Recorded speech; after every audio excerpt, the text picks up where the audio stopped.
আসসালামু আলাইকুম। সবাই কেমন আছেন? অনেকদিন পরে একটা লং ভিডিও নিয়ে চলে আসলাম। এই যে এখানে আমি আজকে কি বানাবো বলেন তো? সবাই অবশ্যই বুঝতেই পারছেন কি বানাবো। আমি আজকে মুরব্বা দিয়ে কেক বানাবো, এই জন্য মুরব্বা তো মাস্ট লাগবেই। ডিম ছাড়া তো কেক হয় না। কর্নফ্লাওয়ার, তারপর ভ্যানিলা এসেন্স সবকিছু নিয়ে নিয়েছি, সবাই তো পারেন। আমি আমার মতো করে বানালাম। এই যে ডিম আমার তো হ্যান্ড ব্লেন্ডারও নাই, এই জন্য আমি হাতেই মানে কাঁটা চামচ দিয়ে করছি আর কি। করে তারপরে এই যে 2 চামচ কি বলে, এই যে 2 কাপ, 2 কাপ না 2.5 কাপ ময়দা দিয়ে নিচ্ছি। দিয়ে ভালো করে মিশাই নিতেছে। মিশানোর পরে আমি দেখলাম যে একটু টাইট হয়ে গেছে। তারপরে আবার করছে, ওইটা ভিডিওর মধ্যে দেখাই নাই। ওটার মধ্যে আপনার এই যে গুঁড়া দুধ পানি দিয়ে গুলে দিয়ে দিচ্ছিলাম আর কি। আচ্ছা যাই হোক, তারপরে যে চিনি দিয়ে দিতেছি 1 কাপ। এখানে 3টা ডিম, তার মধ্যে আপনার 2 কাপ ময়দা দিবেন। আমি 2.5 কাপ দিছিলাম তো এই জন্য একটু টাইট হয়ে গেছিল।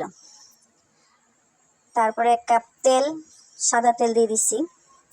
তেলটা দিলে কি হয়, মানে তেলটা একটু বেশি দিলে কেকটা সফট হয়। আমি আমার পরীক্ষা করে বুঝলাম আর কি, কারণ আমি তো কেক বানাই। দেখা গেছে তেলটা যদি একটু কম হয়, দেখা গেছে কেকটা শুষ্ক হয়ে যায়, সফট হয় না। তেলটা যদি পরিমাণ মতো পড়ে তাহলে কেকটা সুন্দর হয়, সফট হয়।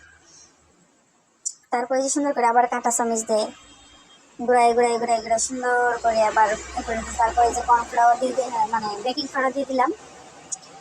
এখানে 1 চামচ দিছি, 4 চামচের 1 চামচ বেকিং পাউডার। তারপর দিয়ে নিতেছি অল্প একটু ভ্যানিলা এসেন্স। এই যে এখানে ভ্যানিলা এসেন্স ভরে আসছিল, ওইটা দিয়ে দিতেছি।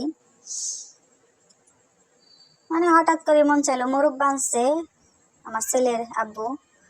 পরে ভাবলাম যে একটু মুরব্বা দিয়ে কেক বানায় ফেলাই, মানে মুরব্বা দিয়ে কেক আমার খুব ভালো লাগে। বেশি বেশি মুরব্বা থাকবে কেকের মধ্যে, এরকম ভাল লাগে খাইতে আমার।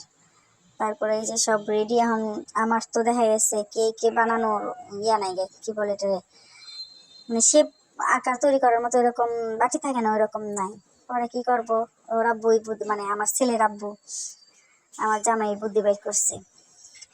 কাগজগুলা এই যে সেলাই মেশিন দিয়ে সেলাই নিচ্ছি, স্টেপলারের পিনও নাই, এটা বিপদ। রাত হয়ে গেছে, পরে সেলাই করে নিচ্ছি। এই যে বেশি করে মুরব্বা দিয়ে নিতেছি, অনেকগুলা দিছি এখানে, মানে কামড়ে কামড়ে যেন মুরব্বাই পড়ে, এই জন্য বেশি করে দিচ্ছি।